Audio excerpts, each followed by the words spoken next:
بسم اللہ الرحمن الرحیم۔ السلام علیکم۔ آپ کو اہم اور افسوسناک خبر سے آگاہ کر رہے ہیں۔ مشہور کمیڈین عمر شریف جرمنی میں انتقال کر گئے ہیں۔ ان کی وائف نے ان کے انتقال کی تصدیق کر دی ہے۔ وہ علاج کی غرض سے امریکہ جا رہے تھے، لیکن راستے میں اسٹے کرنا تھا جرمنی میں، جہاں ان کو ہلکا بخار ہوا اور ہلکے بخار کی وجہ سے ان کو جرمنی کے مقامی ہاسپٹل میں داخل کیا گیا، جہاں وہ بخار کی تاب نہ لا سکے اور ہلاک ہو گئے۔ سب کے منہ پہ مسکراہٹیں بکھیرنے والے عمر شریف اب ہم میں نہیں رہے۔ ان کی اہلیہ نے تصدیق کر دی ہے، ان کے موت ہو چکی ہے جرمنی میں۔ ان کی جسد خاکی کو کل پاکستان میں لایا جائے گا 3 اکتوبر کو۔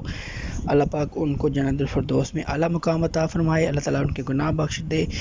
ہمارے دل کو ٹھیس پہنچا کے گئے ہیں، اللہ تعالیٰ ان کو جنت الفردوس میں اعلیٰ سے اعلیٰ مقام عطا کرے۔ آپ سے بھی یہ دعا ہے کہ دعا کریں، آمین ثم آمین۔